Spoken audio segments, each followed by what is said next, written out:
La meilleure destination d'expatriation en 2023, comment faire le bon choix, c'est le sujet de cette nouvelle vidéo de notre chaîne Fiscalité Investissement. Si l'expatriation t'intéresse, regarde bien cette vidéo jusqu'au bout. Nous allons répondre à beaucoup de questions et peut-être te faire considérer des éléments importants pour ton expatriation. En guise d'introduction, j'ai envie de dire que l'expatriation, elle est autant personnelle que professionnelle. Ce que je veux dire par là, c'est qu'il va y avoir des facteurs qui vont faire varier vos possibilités d'expatriation et vos choix de juridiction selon vos goûts d'un côté et votre activité. C'est-à-dire que ce qui va être bon pour toi sur un plan personnel pourra être mauvais pour quelqu'un d'autre. Nous allons prendre ici quelques exemples concrets pour essayer de te l'expliquer, donc reste bien jusqu'à la fin de la vidéo. Également sur notre forum, le lien se trouve dans la description, il y aura un fil de discussion sur cette vidéo dans la section Q&A YouTube.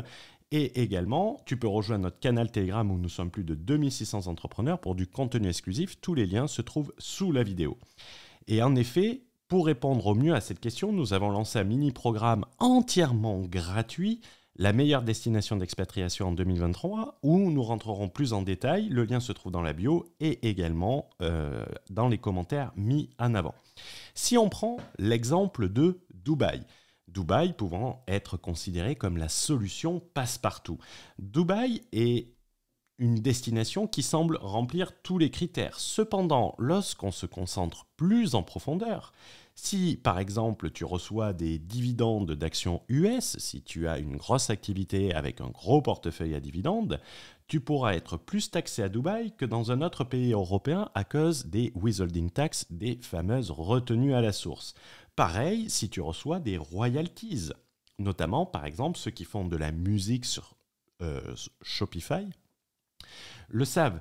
Si tu veux conduire également une stratégie d'investissement immobilière en France tout en étant résident à Dubaï, ta résidence étant ultra fragile à Dubaï, c'est un très mauvais choix. Et attention, il n'y a pas que la France qui peut considérer comme critère de résidence fiscale des centres d'intérêt économique.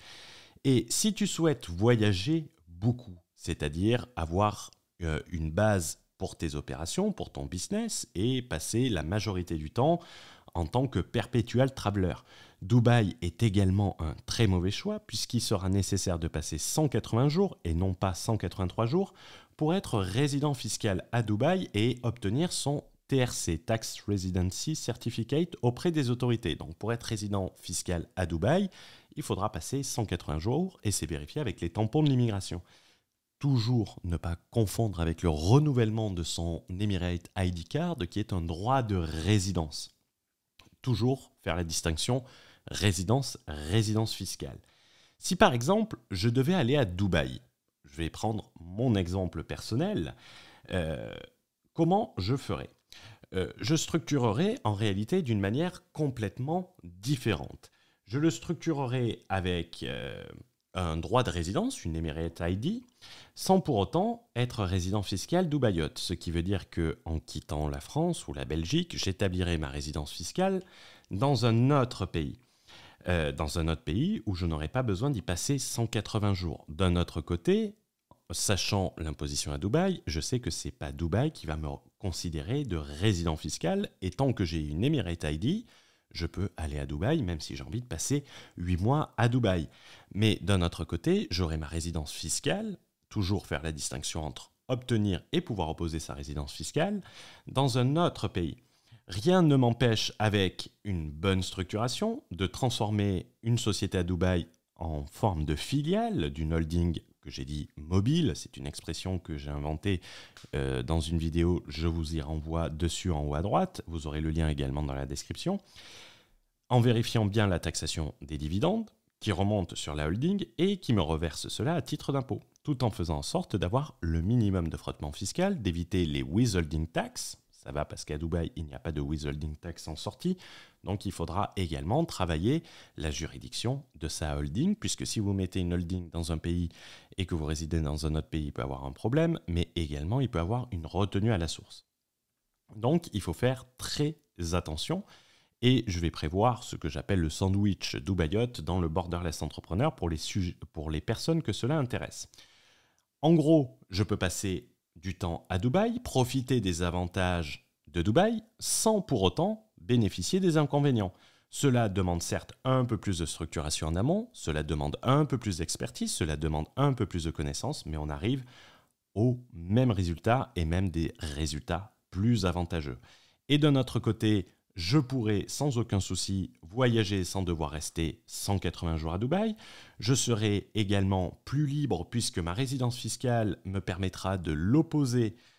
Ce n'est pas tout d'avoir une résidence fiscale, je le répète, il faut pouvoir l'opposer. Je pourrais en même temps conduire des stratégies d'investissement, notamment immobilières. La résidence, comme je l'ai dit, à Dubaï est moyenne et également c'est moyen au niveau bancaire, c'est pas ce qu'il y a de mieux. Et je pourrais recevoir tranquillement des revenus, que ce soit des dividendes, des royalties, avec une imposition moins forte qu'à Dubaï, qui peut être comprise entre 10 et 15%, contrairement à Dubaï où ça serait 30%. Donc j'aurai une structure plus efficiente qui me permettra de faire plus de choses, gagner plus de liberté, tout en ayant moins d'imposition sur certaines catégories de revenus. La question que tu peux me poser, c'est comment faire le bon choix ? En réalité, et généralement les gens n'aiment pas l'entendre, c'est qu'il n'y a pas de secret pour ça, il n'y a pas de hack miraculeux. Chaque situation est différente. C'est soit de se faire former pour comprendre les enjeux et savoir comment faire,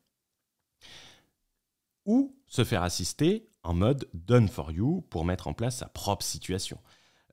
C'est un service qu'on va mettre au service du borderless entrepreneur, le done for you, et pas un done for you bancal, très marketing, facturé 50 000 balles à la nomade capitaliste.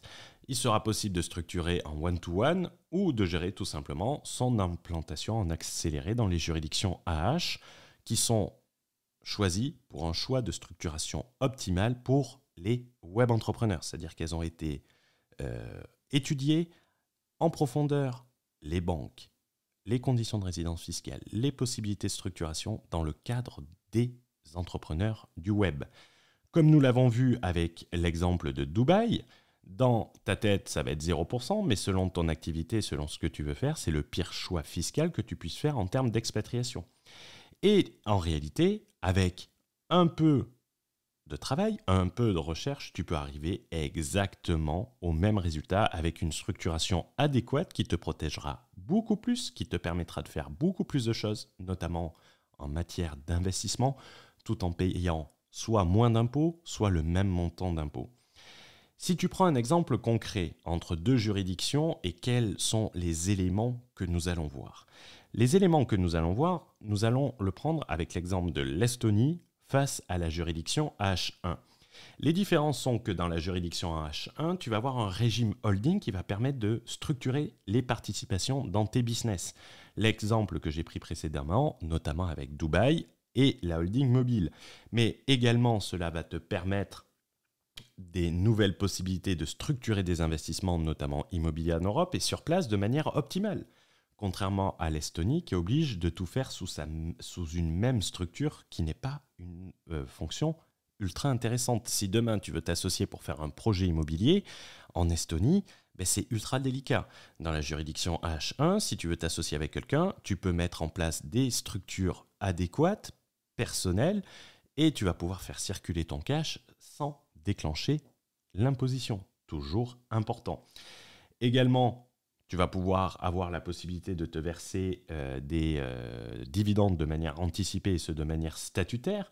Tu vas avoir également accès à des banques qui sont prêtes à te financer à l'étranger en prenant des garanties locales, que ce soit sur des possessions locales ou sur ton business local, notamment sur les titres de ta société, sur les participations de la société. Donc tu peux agir sur tous les leviers à ta disposition, et ce, partout en Europe, y compris en Grande-Bretagne.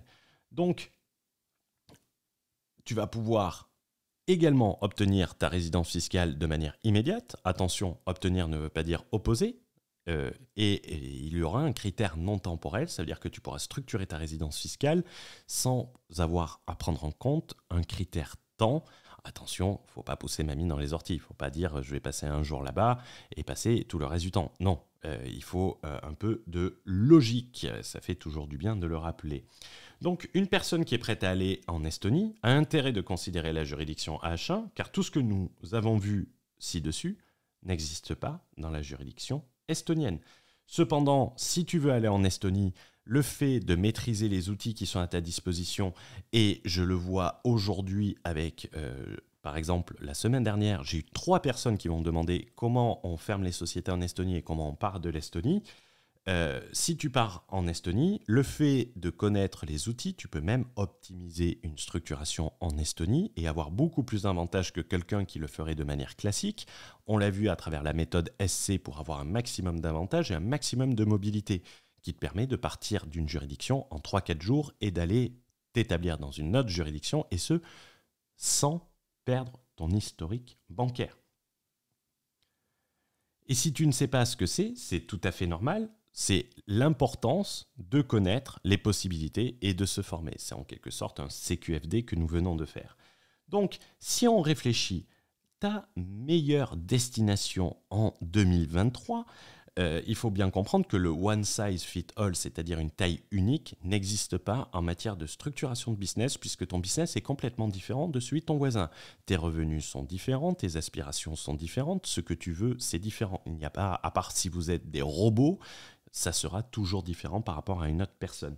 Il faut toujours prendre en compte les spécificités de son business dans le choix de sa juridiction. J'aime bien prendre un exemple.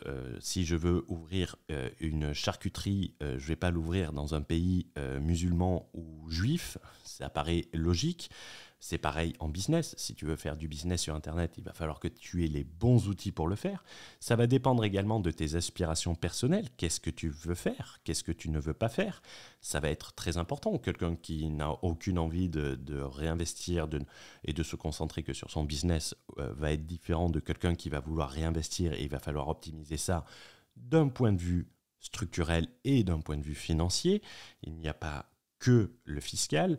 Donc ça va dépendre de tes aspirations personnelles. Et la question magique en matière d'expatriation, c'est d'où tu te vois, où est-ce que tu te vois dans 5 ans? Et cette question, elle est ultra importante. Si par exemple tu pars dans un pays que tu te dis que tu t'y vois dans les 5 ans, à ce moment-là, ton choix va être différent que si tu te dis je pense y aller 2 ans pour ensuite partir ailleurs. C'est une question ultra importante, et quand vous répondez à cette question, ça va changer toute votre structuration. Et tu vas pouvoir te former ou te faire assister pour structurer une partie qui est primordiale dans ta vie, puisque c'est ton business et c'est ton business qui te fait vivre. Après, tu peux faire un choix et faire comme tu le penses en regardant 2-3 forums internet et perdre littéralement des années dans ton business. Ça, c'est ton problème. Et comme j'aime bien le dire, est-ce que tu préfères être un gitanpreneur ou un entrepreneur? Personnellement, la question, elle est vite répondue. Pour ceux qui veulent plus d'informations, tous les liens se trouvent dans la bio. Pour ceux qui veulent se structurer de manière optimale et faire les meilleurs choix selon leur situation, vous pouvez rejoindre le Borderless Entrepreneur, qui est notre programme d'expertise sur la fiscalité, sur la structuration des web entrepreneurs, avec une communauté établie dans plusieurs pays qui peut faire des retours, que ce soit au niveau des banques, que ce soit au niveau des conditions de vie locales. N'hésitez pas à le rejoindre si c'est ce que vous voulez faire, ou même investir à l'étranger. Je vous souhaite une bonne journée, je vous souhaite une bonne soirée. On se retrouve dans une prochaine vidéo. Ciao, ciao.